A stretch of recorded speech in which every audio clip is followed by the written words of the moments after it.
Армысыздар, құрметті көрермендер, сіздермен бірге политонның кезекті саны. Бүгінгі біз талқылайтын тақырыбымыз белсенділерді қудалау, сайлауға дайындық қалай жүріп жатыр деп аталады. Қонақтарымыз саяси белсенді Мұратбай Жұмағалиев және заңгер Асылбек Қараев.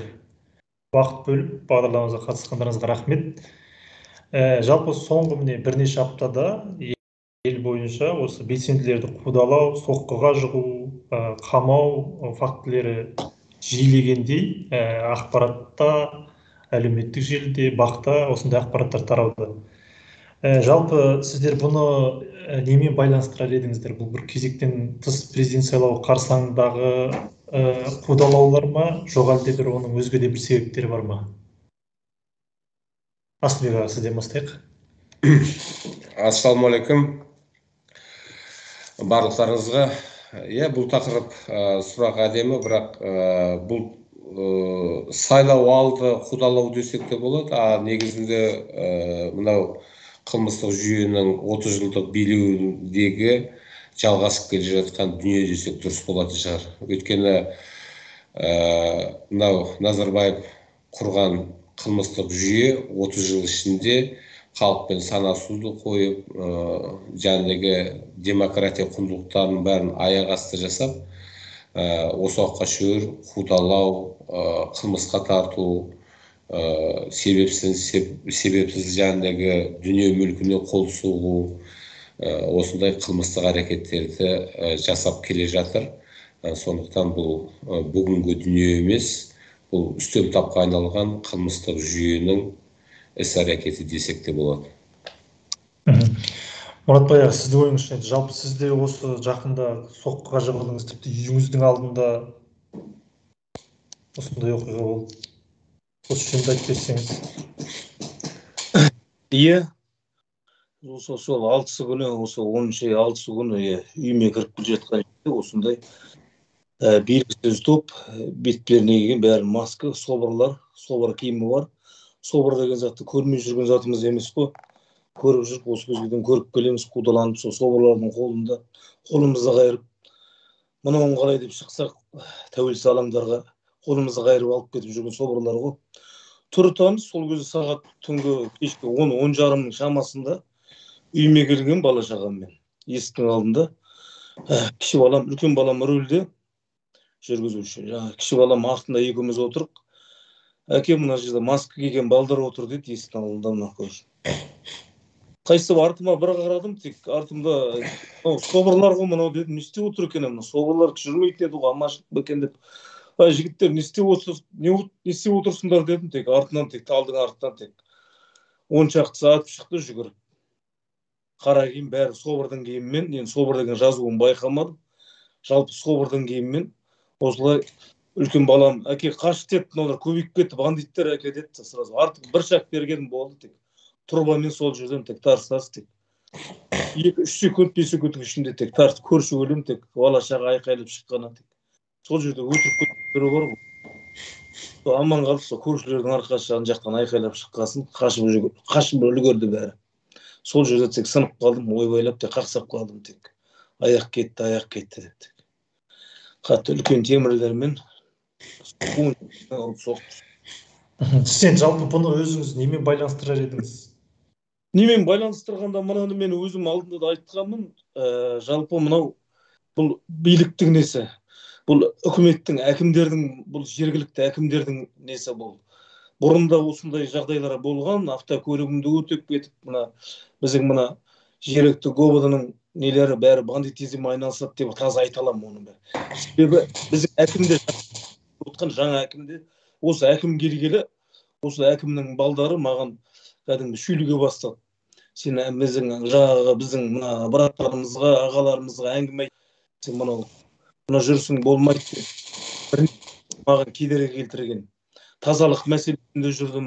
Өзің Жаңаөзен 2 айдан бері қоқысқа айналды деп ол мәселе жүрдім. Әкім жұмыс жасап отыр ғой, сен оған әңгіме айтпа деп осындай маған қаланың балдары келіп жүрді. Тазалық мекемесі бұл, тазалық істеген мекеме. Сол жерге барғанда да осы әкімнің осы балдар, дәл осы балдар келді маған. Сондықтан бұл бірнеше жерде маған кездесіп жүрді мынандай жағдай. Осы балдар.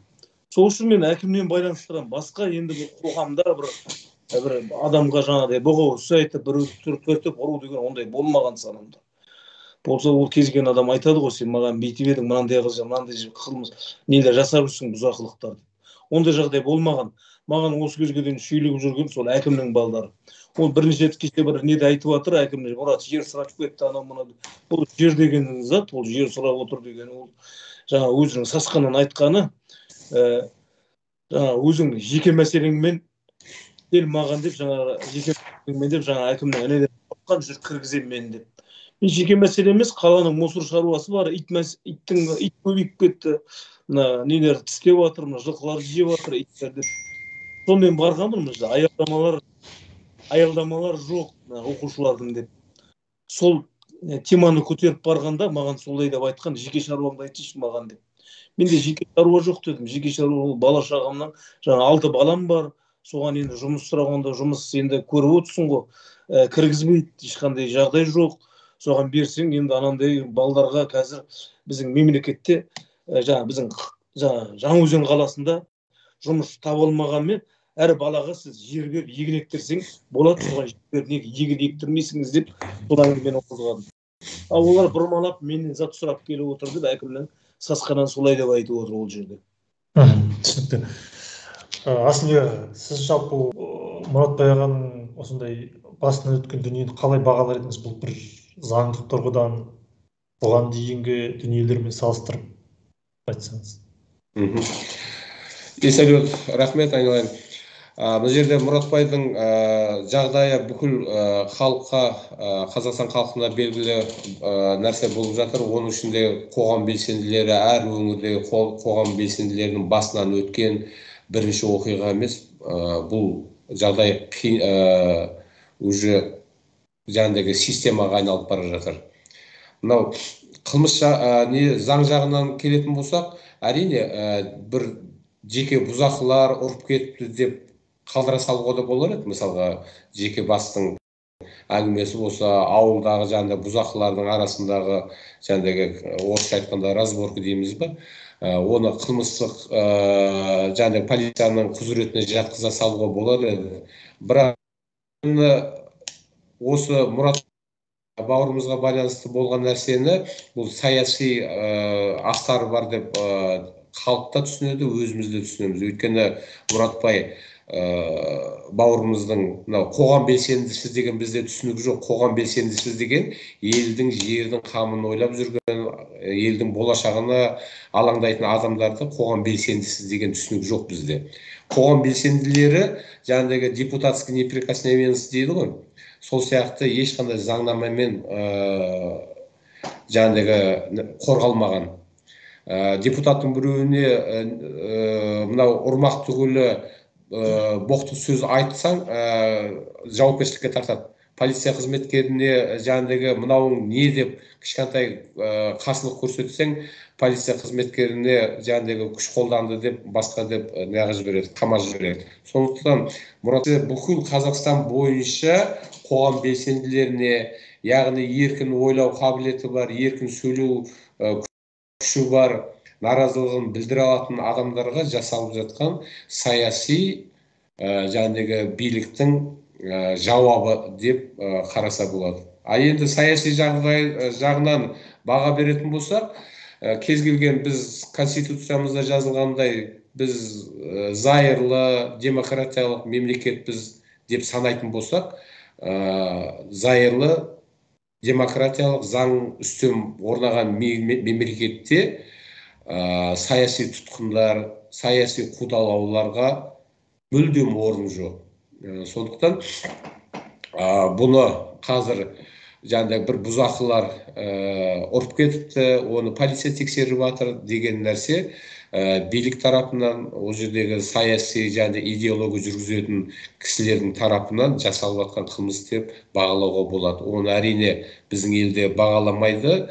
Оны жаңағы Европарламентте, жаңағы ООН-да осы дүниелерге өздерінің бағасын береді деп ойлаймын. Өйткені біздің елде бұндай құқықтық баға беру мүмкіншілігі жоқ. Ал жаңағы Мұратбай бауырымыздың айтып жатқан дүниесіндегі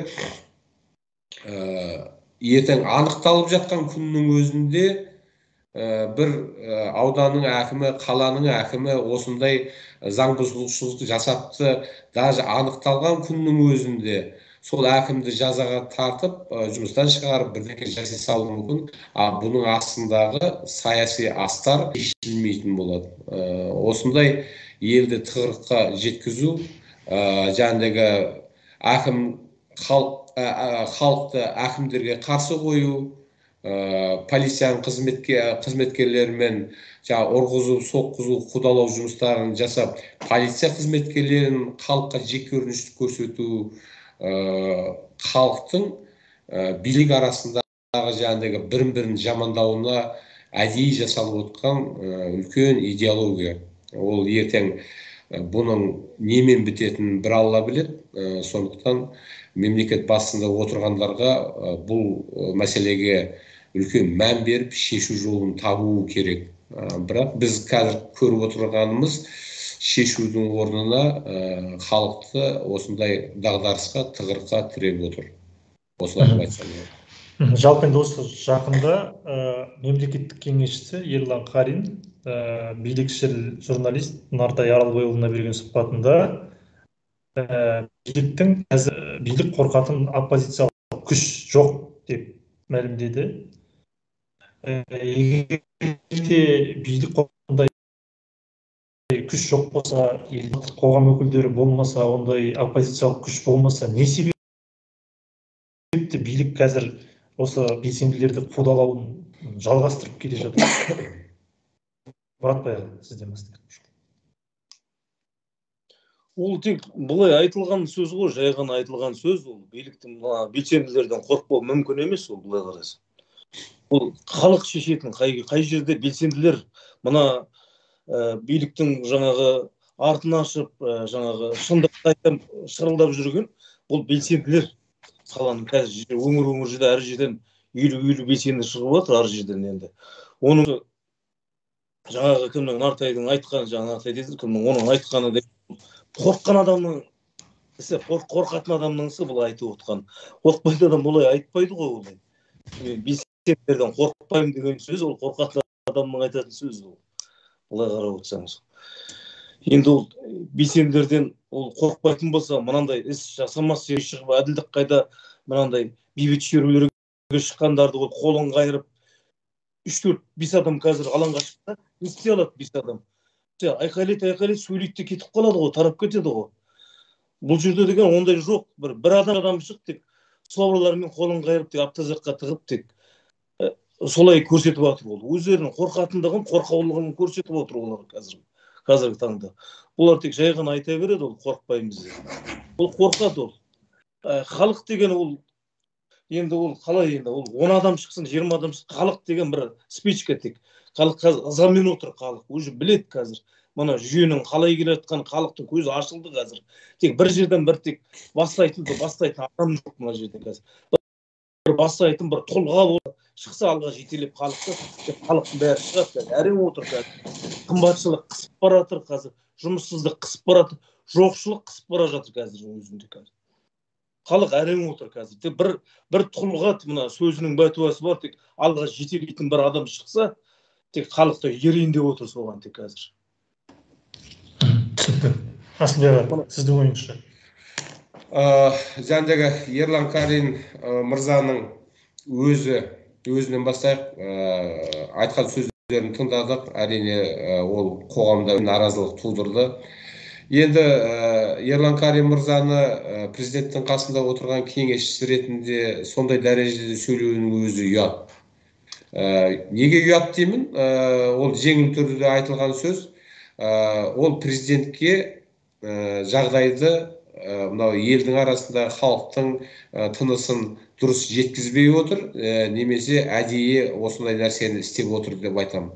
Ұят деп жеңіл түрде айтып атқаным, немесе жаңағы Тоқаев президенттің саясаты сондай мынау халықты басу керек деген сияқты тапсырманы орындаушы, осы екеуінің біреуі. Енді ол кісінің оппозиция жоқ, билік халықтан қорқпайды деген сөзінің өзі шынын айтсам ақмақтың сөзі. Ол конституцияны дұрыс түсінбегендіктің сөзі деп айтамын. Билік деген ол мынау жоғарыда тұрған емес, ол халықтың негізі билікті билік халықтың қолындағы құралы ғана, мемлекеттік жаңағыдай құрал.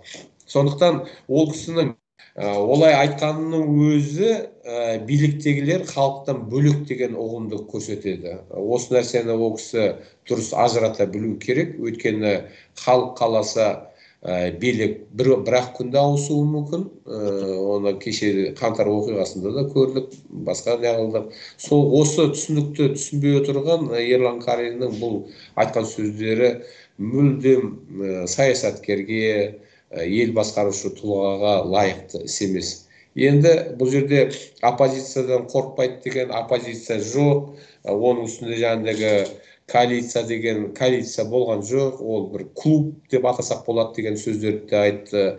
Ал негізінде оппозиция деген түсінікте оппозиция қазақ халқына белгілі бір қоғам қайраткерлері немесе саяси тұлғалар емес, Рысбек аға сияқты или басқа Болат Әбілов сияқты тұлғалар оппозиция деп тура сол кісілердің бас қосылған жерді ғана айтуға болмайды. Оппозиция деген халықтың наразылығы. Ал біз қазір көріп отқанымыздай, халық өте наразы. Жаңағыдағы шалғайдағы Мұратбай да айтып отыр, барлық халықтың тынысын естіп отырмыз, көріп отырмыз. Сондықтан халықтан қорықпаймын деген сөз аузынан шықты. Ал халықтан қорықпаймын деп кім айтады? Халықтан қорықпаймын деп тек қана халыққа жау адам ғана айтады. Мен осылай түсінемін. Ал белсенділерден екінші жағынан айтатын болсам, белсенділерден қорықпаса, ашық сөйлеген, шындықты айтқан, жаңағыдағы қасқайып шындықты айтып, елге танымал болған сіздің жаңағыдағы әріптесіңіз Дума Мұхаммедкәрімді осыншама қудалап қамаққа ала ма? Ол журналистерге келетін сын, мысалға, журналистердің тәуелсіздігі қайда? Қорықпаса осындай шараларға бара ма? Қорықпаса Мұратбайды есігінің алдында ұрып кете ме? Қорықпаса кешегі Алтынбек, Нұрқаділов бауырларымызды осындай дәрежеге жеткізіп атуға шеуір апара ма, өлімге шеуір? Қорықпаса саяси тұтқындарды, осаққа шеуір отырған саяси тұтқындарды қамақтан босатпай ма? Бүгін ғана, қазір ғана айтатыным, есіктің алдында, менің есігімнің алдында екі автокөлік тұр. Үш полиция қызметкерлері кешелі бері күзетуде. Қорықпаса осындай нәрсені жасай ма?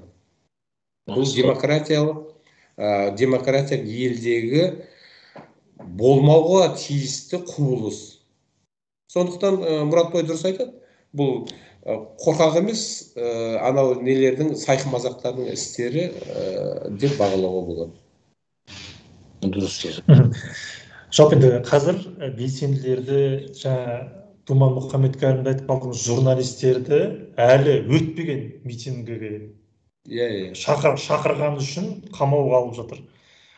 Бұл жалпы ненің көрінісі? Бұл белсенділердің, наразы топтың, оппозиция өкілдерінің, азаматтық қоғам өкілдерінің митингіге шығармаудың амалы ма? Жоқ әлде бұл бір қамауға алудың, қудалаудың бір тәсілі ме?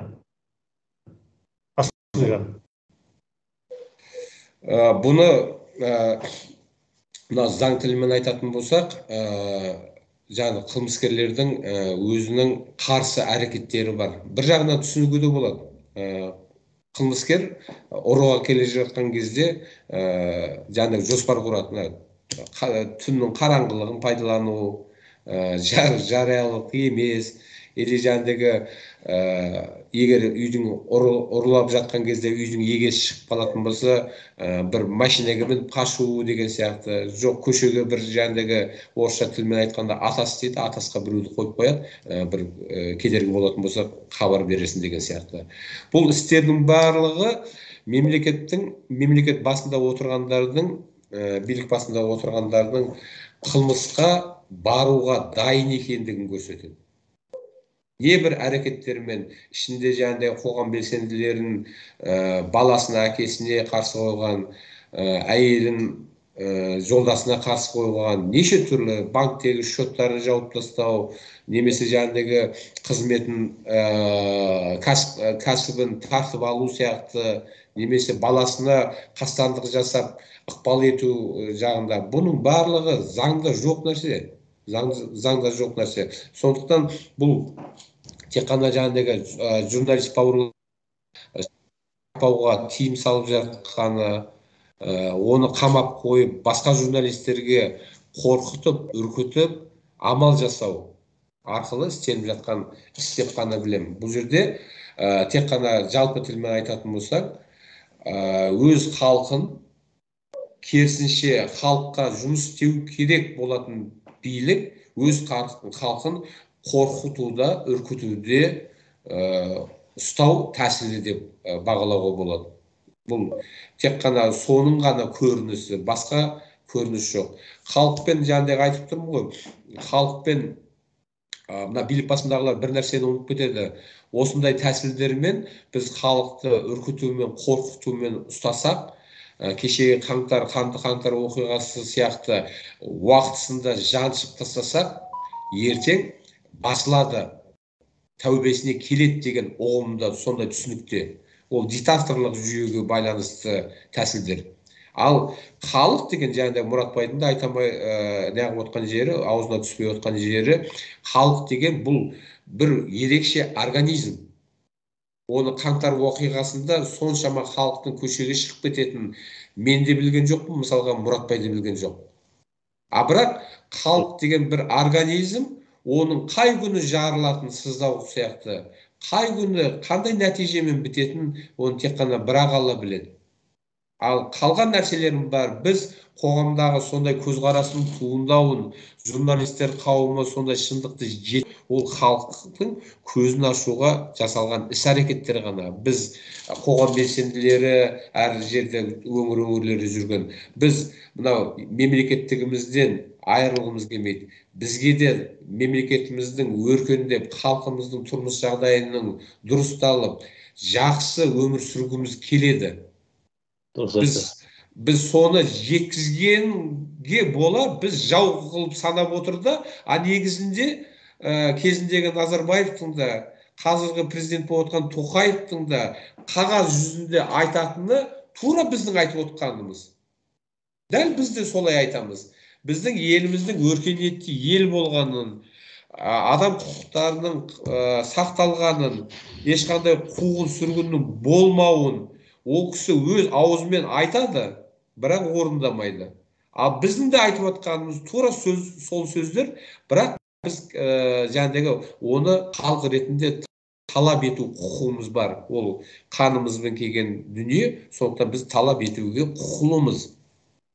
Талап еткен жағдайда бізге кері әсер жасап, қудалап, қамап жүрген ол қылмыскерлерге лайықты қылмыстық сипаттағы іс-әрекеттерге жатады. Мұратбай, сіздің ойыңыз? Менің ойымша, мына саясат деген білесіз, өте лас. Саясат деген өте лас. Оны бәріңіз білесіз енді. Мына ұрып соғу маған әкелген себебі, мысалға, мына сайлауға қарсы, мына біздің жергілікті билікті, мысалға, Тоқаевқа қарсы болуы да мүмкін әбден. Біздің мына ГОБД-ның бастығы, оған да Тоқаев керек емес сияқты мына жерде. Себебі әкімдер, жергілікті біздің қазір Айбек деген әкім, осылардың істеп отқан ісі, бұл таза. Себебі Собордың киімі деген мынау бандиттің қолында бола бермейді. Ол сол базарда тұр ғой, енді ол кімге керек, ол дайындалып келгенде, ол кәдімгі битесі бар, қолында кәдімгі дайындалып келген. Оларға да қазір жергілікті билікке, мысалы, Тоқаевтың келмегенін не қылып отқан сияқты да маған мына жерде. Себебі мені ұрып соғатын, менің артымда бұл жерде белсенділік танытып жүр. 2011-ден бері қарай бұл баланың артында жақтастары бар, демократиялық партияның өкілдері, өздерінің жақтастары бар деп, осы баланы осындай қылып ұрып соғып не қылсақ, резонанс көтерерміз бе екен деп, халықты көтеру үшін әдейі құйтырқыда болып кетуі мүмкін да мына жерде. Жасап отқан болуы мүмкін осылай. Осы баланы не қылып қарайшы, осы баланы кішкене мына қазір жарыққа шығып сөйлеп жүрген бала, Тем более Жаңаөзен қаланы өзіңіз білесіз, тек толқуда тұрған 2011-ден бері толқып тұрған Жаңаөзен әлі баяғы 2011-дің әлі қанды жарасы әлі басылған жоқ. Әлі ызалы халық мына жерде қазір. Соған байланысты солай жасады ма деген адамда әртүрлі ой пайда болады да. Менде енді жатып ой кетіп жатыр ғой, тек жатқан жоқпын ғой. Ой мазалап жатыр іште. Осындай жағдай не болды екен, мынаны ұрыс собыр келіп, именно собырдың адамдары келіп ұратындай. Осындай не болды екен деп жаңағы департаменттен келіп жатыр, жаңағы кеше маған хабар алайын деп. Департаменттен жоғары келеді, маған резко келеді. Камера дейді. Мен денсаулығымды сұрамайды ең бірінші келіп. Мені камера, Мұрат үйіндегі камераны дейді. Камераны бере аласың маған. Сендер камера не керек сендерге? Мен денсаулығымды сұраңдар же сендер. Не болды, не болды? Келген адам камераны сұрайды. Оларға камера қызық. Себебі менде камера тұр үйімде. Камера бар, ол просто наблюдение. Камера жазбайды, запись жазбайтын камера ғой. Олар өйтіп сұрамайды, жазама, жазбаймын. Маған камераның жаңағы дискісін бер дейді. Сендер әуелі сұрамайсыңдар ма? Денсаулығын сұрап адам, қайсы көрейік, не болды, қай жерің сынды, қай жерің сөйтіп жаңа криминальный шақыр, ондай жоқ тіпті. Келеді камера сұрайды келіп, жоғарыдан келіп.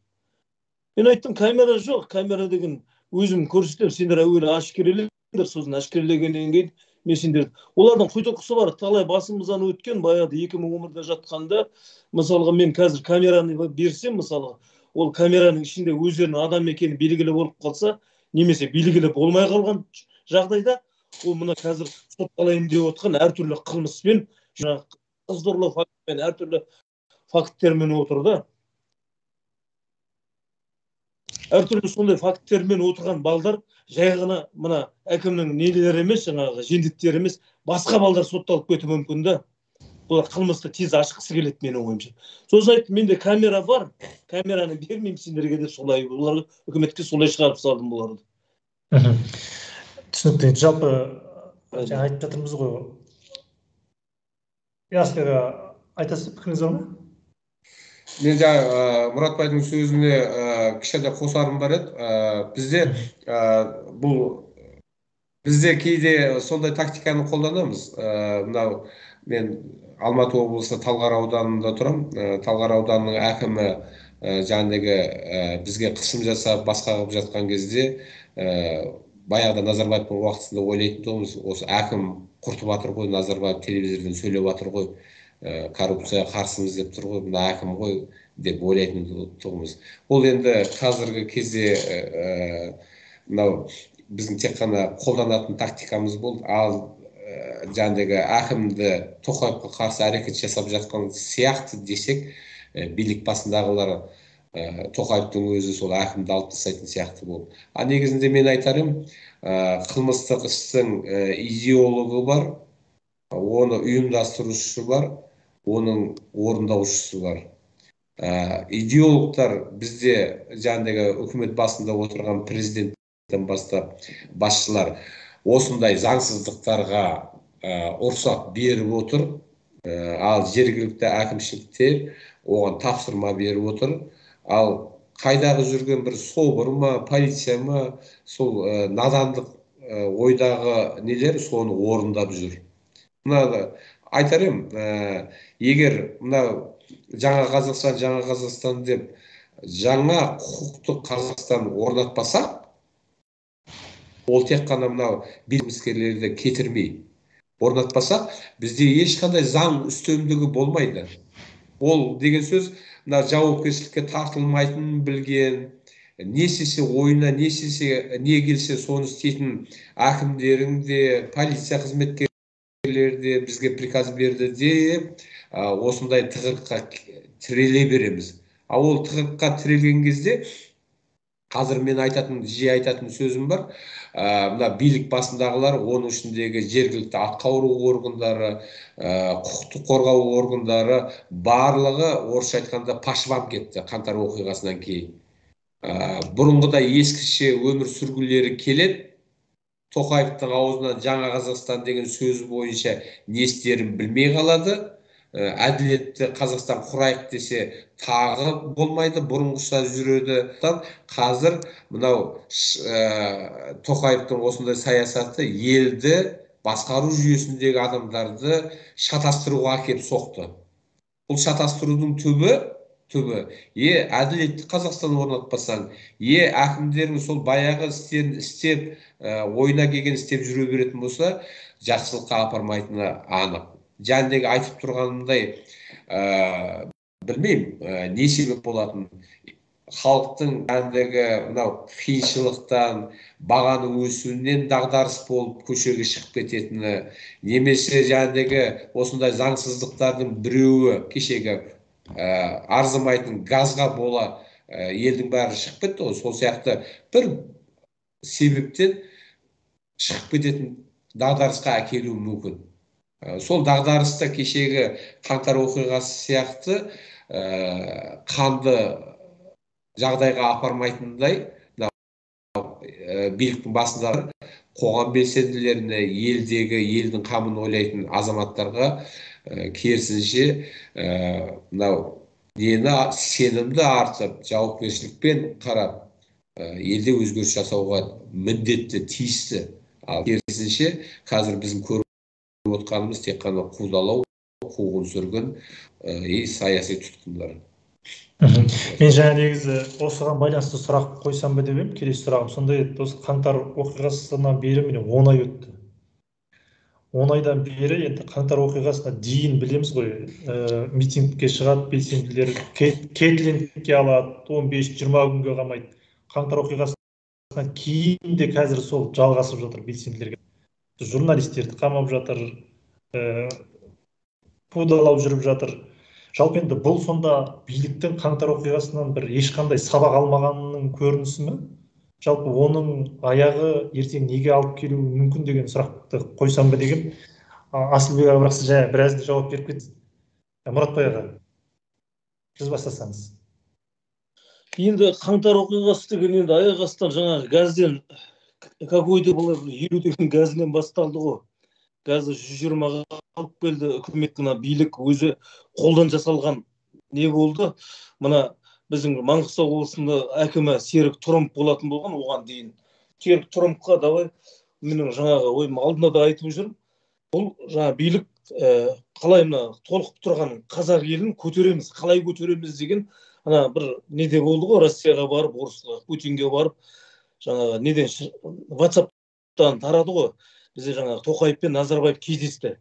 Сол жерде сол 21-дің ненің желтоқсан айына да 2 ай қалғанда бітуге екеуі кездесті. Желтоқсанның 28 күні кездесті. Сол күні ол жер кездесті, олар мен ана жақпен соғыс ашамын, бұл қаңтар мәселесі, жаңа мен ар жақпен соғыс ашамын деп Путин оларға айтады, олар айтады, біздің мемлекет толқып тұр. Сен егерде бұлардың саясаты, егерде сен Путин соғыс ашатын болсаң, біздерге ертең менің халқым көтеріліп кетуі мүмкін. Ертең наразылық танытып кетіп, сен сол кезде соғыс ашқан кезде ОДКБ әскерін кіргізе алмайсың Қазақстанға. Заң аясында кіргізе алмайды ғой соғыс болып жатқан мемлекетте. Бұлар дайындалды. Неден бастаймыз? Бұлардың жаңа саясаты. Давай, осындай Жаңаөзенде халық бар, қазір толқып тұр, газдың наразылығы. Сол жерден бастайық қазір. Бүкіл халық бұрын 2011-ден Жаңаөзенге көмектесе алғанынан кішкене жаңа ұялыңқырайды, содан қысқылады Қазақстан бойынша. Жаңаөзен бай 2011-де поддержка бере алмадық деп. Соны алып кетті, давай Жаңаөзеннен бастайық. Қалған уже Қазақстан деңгейінде уже Жаңаөзенді қолдаймыз деп шығады. Сондай саяси қолдан не қылайық, қаңтар оқиғасын қолдан ұйымдастырып мынаны, саяси да мынаны. Жоқ, Мұратбай аға, жалпы енді осы қаңтар оқиғасы болды ғой, содан кейін де қазір белсенділерді қудалап жатыр. Бұл сонда биліктің қаңтар оқиғасынан сабақ алмағанының көрінісі ме? Сұрақ осындай болған еді ғой. Әрине, сабақ алмағанның көрінісі. Ең біріншіден, енді президенттің өз көріп отырсыздар, өздері сол кезде стрелять по поражение деп атуға рұқсат берді, бәріне биліктің өз команда берді. 180 күннің ішінде мына жерде бәрін не қылып, бұл жаңа бізге Тоқаев өзінің жаңа несін айтып кету керек еді ол. Түгендеп жаңа террорист 20 мың террористін тауып беріп, жаңа өзінің жаңа балағын ашып, өзінің жаңа террористерін тауып, жаңа қылмыстарын ашып, бұл 180 күннің ішінде 3 адамды өлтірді ғой. енді оның бәрін ашылған жоқ бұлар. Бұлар енді бандитизм өзіне керісінше бұл қылмыс ашылмаған жерде бұл қайталана береді. Бұлар білген істеп кетті қазіргі таңда. Билік білген істеп отыр қазір. Себебі 2011-де атты, Жаңаөзенге оқ атты. Ол ашылған жоқ. Арадан 10 жыл өткізді, қайтадан қаңтар оқиғасын жасады. Бұл ашылған жоқ. Значит, халық ұйқыда. Халықтың аузы су бөлшіп атты бұлар. Бәрін байлап атты. Қазір бандитизммен айналысып отыр қазіргі таңда бұлар. Таза бандиттер қазір. Енді осы әділдік ашылмайынша бұл мынандай құйтырқы, мынандай уақыт түйек хулиганство болар деген қалмайды тіпті.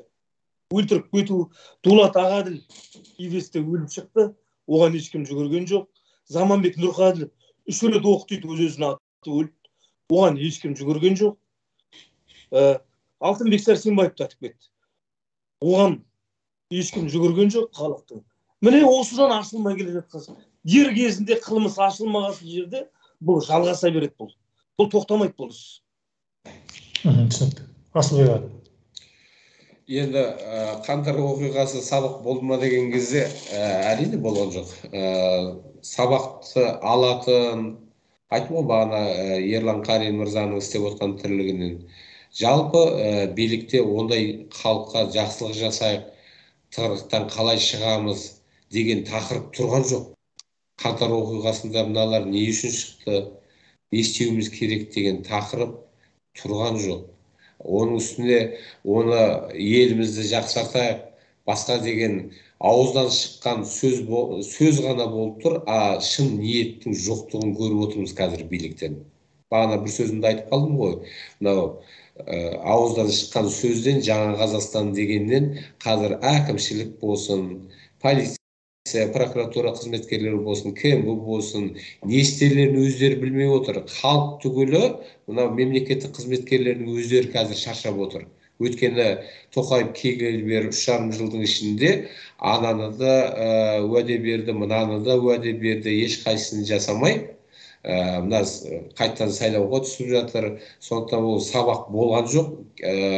Ол сабақ болмағаны өте қауіпті дүние. Содан бір қорытынды шығармаған билік ертең бұдан да қаңтар оқиғасынан да жаман оқиғаларға апарып соғуы мүмкін. Осы қорқынышты. Мына аш пәледен қаш пәле деген қазақта сөз бар. Мен біліксіз деп айтамаймын мемлекет басындағы отырғандар. Өйткені қос-қостан дипломы бар, Америкада оқығаны бар, басқасы бар. Осыны біліп тұрып, істемей отырғаны тек қана ол өз мансаптарынан айырылғысы келмейтін, өз жиған тергендерінен айырылғысы келмейтін, және қазір кішкентай бір өзгерістер болған сияқты болып, Назарбаев жүйесінде жұмыс істегендердің дүниесін алыс бөліске салу әрекеті ма деп те ойлайсың. Жалпы айтқанда біздің билік басындағылар халықтың, Қазақстанның тығырықтан шығу жолын білмейді деген сөз. Қаңтар оқиғасының қорытындысын шығармады, сабақ алмады дегеннен де жаман.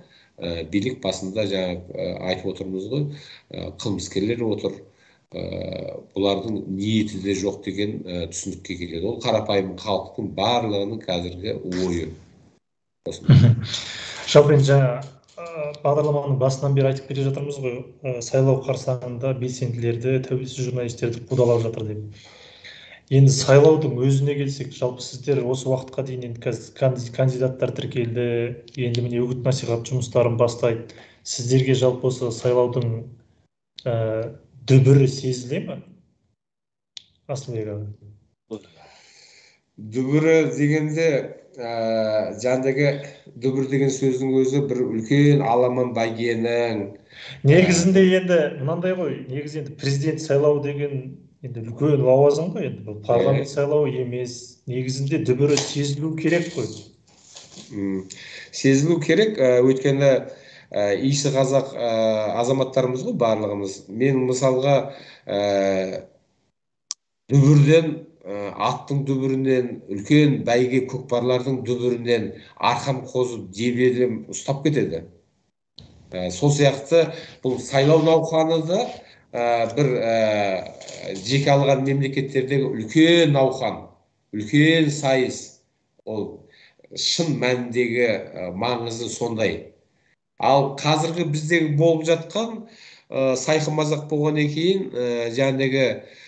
бала кезде циркке болмаса зоопаркке барғың келеді ғой бала кезде. Өйткені сана сезімің сондай, қызықты анау клоунды көргің келеді, бір қызық көргің келеді. Ал мынандай ес жинап, ер азамат болып, елдің болашағына алаңдап жүрген кезде бұл дүрбелең емес, сайлау бір науқаны емес, бізге бір цирк сияқты болып қалады. Сондықтан біз жасымыз келгеннен кейін, бұндай науқандардан өткеннен кейін біздің көзқарасымыз дүрбелеңге, науқанға деген көзқарас емес, циркке деген көзқарасқа ұласып кетті. Өйткені 30 жылдың ішінде оның бәрін көрдік. Қазір 33 жыл болыпты баяғы Назарбаевты айтып жүретін уақыттан бері де. Сондықтан бұл сайлауды, бұл тек қана менің айтып отқаным емес, немесе Мұратбайдың көзқарасы бізді қоғам белсендісі деп халықтан бөлек алып тастаған ғой. Тоқаевтың өзі бізді провокатор дейді, қазақ тілін өздерінше ылаң салып жүрген не дейді, популистер дейді, басқа дейді. Баяғы Назарбаев айтушы, диванда жатып алып саясатты айтып жүргендер деуші еді. Ондай уақыттың бәрі өтті. Оларға уже сезінетін уақыт келді. Мына қоғамның оянғанын, халықтың ішінде ашық айтатын азаматтардың барлығын, біреуін қамағанмен арт жағынан тағы да 1000 адам шығатынын түсінетін уақыт келді. Енді ақымақ болмаса, бұның арт жағы жақсылыққа апармайды. Сондықтан сайлаудың бір сайқы мазақтардың қойылымы деп түсінеміз. Сондықтан бұған арқамыз қозатындай бір ешқандай сезім жоқ. Керісінше алданып қалатын болдық-ау, тағы да 7 жылға құрдымға кететін-ау болдық-ау деген алаңдау ғана бар бізде. Мұратбай аға. Енді сайлаудың енді бүкіл халық біледі ғой. Енді міне 12 кандидаттың ішінде ешкімді танымайды, халықтың қалаулысы жоқ қазір. Халық қалаулысы жоқ қазір. Мына кандидаттарды ешкім бірде бір адам танымайды. Мен өзім танымаймын оның ішінде. Мен Тоқаев танимын, болды қазіргі уақытша президент екенін білем, болды. Ана адамдары жүгірі дейді, ана Қарақат, мен ешқайсысын танымаймын бұл жерде.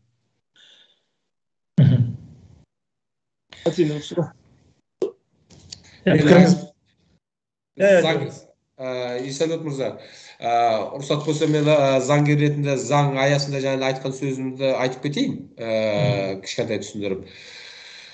Оны айтып тұрмыз ғой, барлығымыздың айтатынымыз сол. Мынау жалпы қарапайым халықтың да уже бұл сайқы мазаққа сенбейтіні сол, Жигули дей ма бірдеңкелерін қосып атқаны. Оның ішінде бұл сайлау деген түсінікті заң тұрғысында түсіндіруіміз керек халыққа. Мысалға, біздің ата заңымыз жаманды жақсы, ата заңымызда 33-ші бап бар. Ол жерде Қазақстан Республикасының азаматтарының құқықтары белгіленген. Соның бірінде Қазақстан Республикасының азаматтарының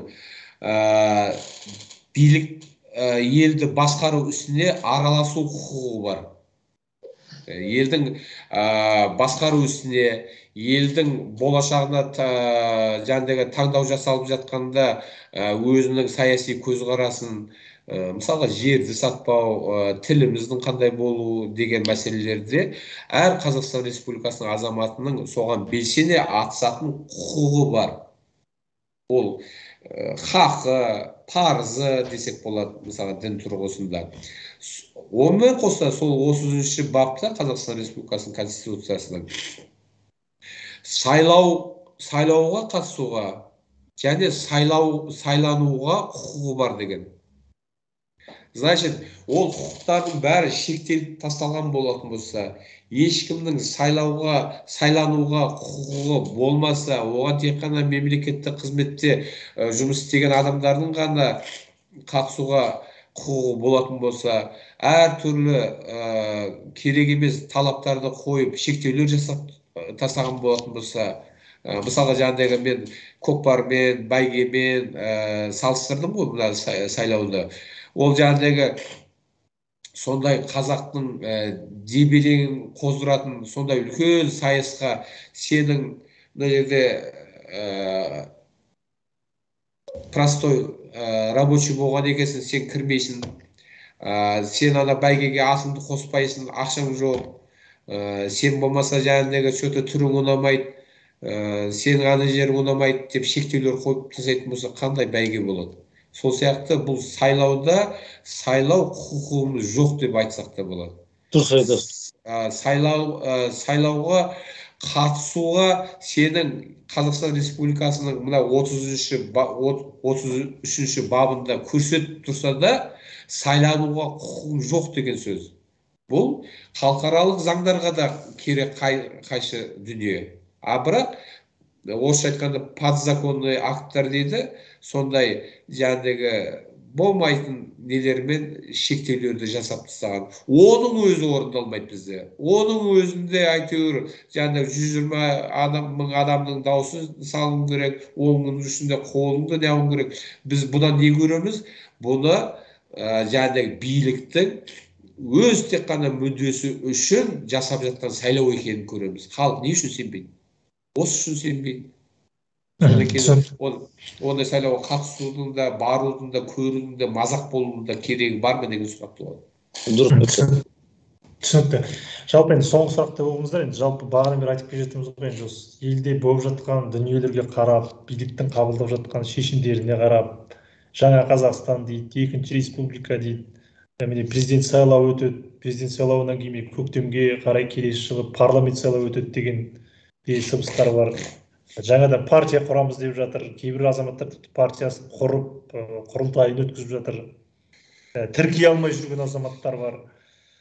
Жалпы осының барлығына қарап, алда бір оң өзгерістер болады.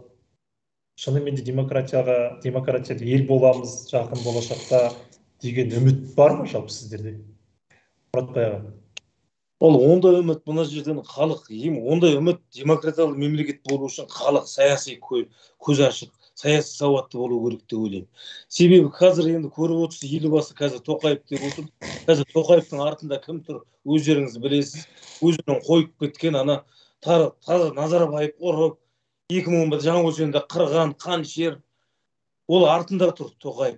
Ертеңгі күні Тоқаев мына жаңағы 11 кандидат өзі сайлауға жүгілей бәрін қойды да, өзінің жаңағы сайқымазақтарын қойды. Ертең соның ішінен жақсы біреу сайлана кетсін. Ертең ол президенттің артында Тоқаев пен Назарбаев артында тұрмайтынына кім кепіл? Одан өзгеріс болмайды ғой. Артында бәрібір аналар қарап отыр ғой. Ертең мына басқа президент келіп сайлана қойса, ана кандидаттың ішінде Қарақат болсын, немесе жүгілей бола қойсын, бәрібір артында Назарбаев пен Тоқаев тұр. Одан қалай мен жаңа Қазақстан жаңа өзгерісмен көріп тұрған жоқпын ол кезде. Бірінші деген мына жерде жаңа Тоқаев кетті ма, кеше қаңтар оқиғасын ашу керек, 2011-де ашылу керек, ақиқатта сотталатын адам соттау керек президенттер. Содан кейін барып жаңа Қазақстанның есін сезуге болады деп ойлаймын. Одан бері қарай шындық ашылмай, жаңа Қазақстанды демократиялы мемлекет деп айтуға өте қиын бізде. Үміт жоқ дейсіз ғой, Жоқ. Асылбек аға. Енді Есдәулет мырза, бұл жерде үміт деген үмітсіз шайтан ғана. Бізде үмітіміз болады. Мен өйткені жаңа халық деген бөлек организм дедім ғой. Мен өз қазақ халқыма сенетін адаммын. Оның Алланың қалауымен қай күні, Алла өз Құранда айтады, өздерің қандай болсаңдар сондай басшы беремін дейді. Біз жаңағы Мұратбайдың айта алмай отқаны сол ғой. Қазіргі қоғам оянды десек те, әлі тиісті дәрежеде бір өзгеріс жасайтын жағдайда емес. Оған көріпкел болудың да қажеті жоқ, басқаның. Бірақ ол деген әрекетсіз жатыңдар деген сөз емес. Әрекет жасауымыз керек. Осы барымызбен базар дегендей, осы тұрқымызбен, осы мүмкіншілігімізбен өзгеріс жасауға тырысуымыз керек. Ал жаңағы көріпкелдік жасап, ештеңе өзгермейді деп жатуға мен мүлдем қарсымын.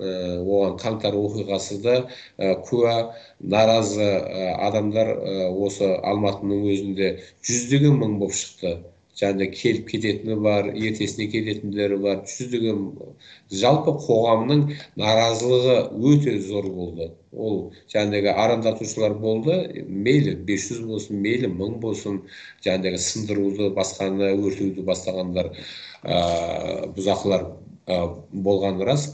Бірақ жалпы қоғамның бір үміті өзгеріс болатын болды ғой деген үлкен үміті болды. Осы қаңтарда бір жарқ ете қалды.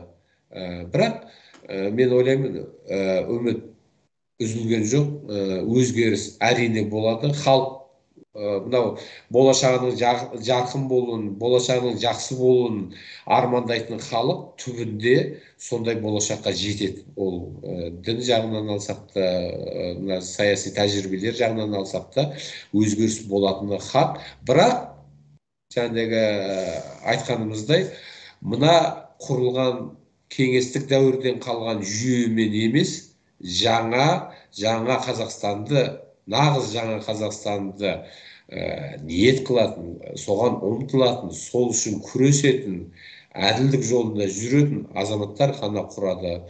Тек қана қазіргі билік басындағы отырғандар емес, қазіргі президент емес, қазіргі халқын кеше қаңтар оқиғасында қырылуға, қан төгіске апарған Тоқаев емес, қазіргі сайлау деп сайқымазақ өткізіп жатқан президент Тоқаев емес, жаңа құрылған жүйе ғана, әділді жүйе ғана біздің Қазақстанда өзгеріс жасауға мүмкіндігі бар.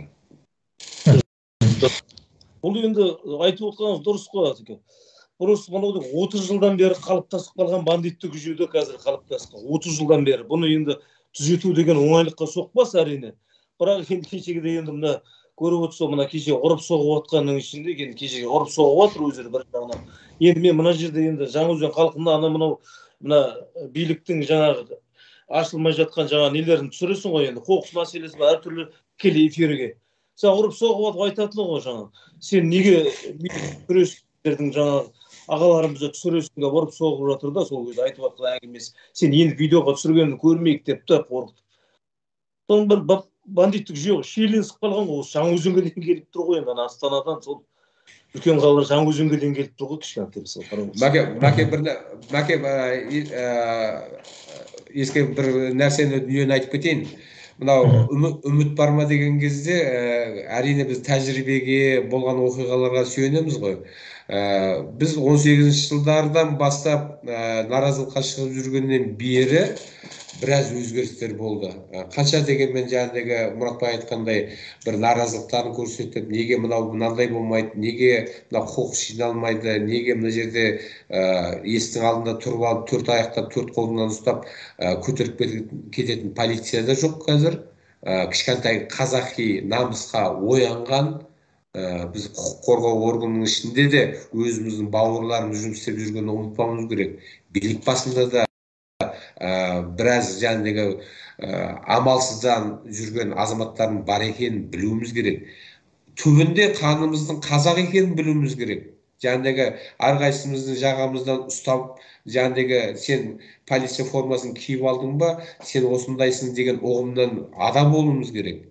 Оларда қазір қоғам белсенділері, жаңағы Мұратбай сияқты өңір-өңірде әртүрлі белсенділердің шыққанынан уже қазір телефоннан қорқатын болған. Қазір біздің бар қаруымыз телефон, ашықтық, шындықтық. Өздеріңіз сияқты еске журналистерден қорқатын болған, осы журналистер бірдеңені түсіріп алмаса екен. Неге ондай? Өйткені билік басындағы отырған азаматтарда қорқатын дүние бар. Ол не дүние? Ол дүние қоңыздық, өзінің жаңағы лауазымынан, мансабынан айырылып қалмау. Бізде ештеңесі жоқ. Бізде қорқатын, айырылып қалатын жаңағы дүниемізде болмаса бір лауазымымызда жоқ. Біз ашық айтамыз, сонда қоғамға ұмтылатын боламыз. Сондықтан бұл жүйе әрине ұтылады. Біз осы белсенділігіміздің жақсы жағында көре білуіміз керек. Өйткені осыншама жылдың ішінде кішкентай да болса өзгеріс бар. Қандай өзгеріс? Ол жүйенің қорқа бастағаны. Бағана тақырыптың басы жаңағы неге қудалау тоқтамай отыр дедік қой. Сол тақырыпқа қайтып айналып келеміз де, ол қудалау қорыққандардың тірлігі. Түсінікті. Рахмет. Уақыт бөліп бағдарламамызға қатысқандарыңызға рахмет. Біз уақыт тамамдалып қапты. Өзгеріске жұмыс істейік барлығымыз. Әркім өз саласында адал еңбек етсін деген ниетпен қоштасайық. Сау саламатта болыңыздар. Рахмет, сізге рахмет.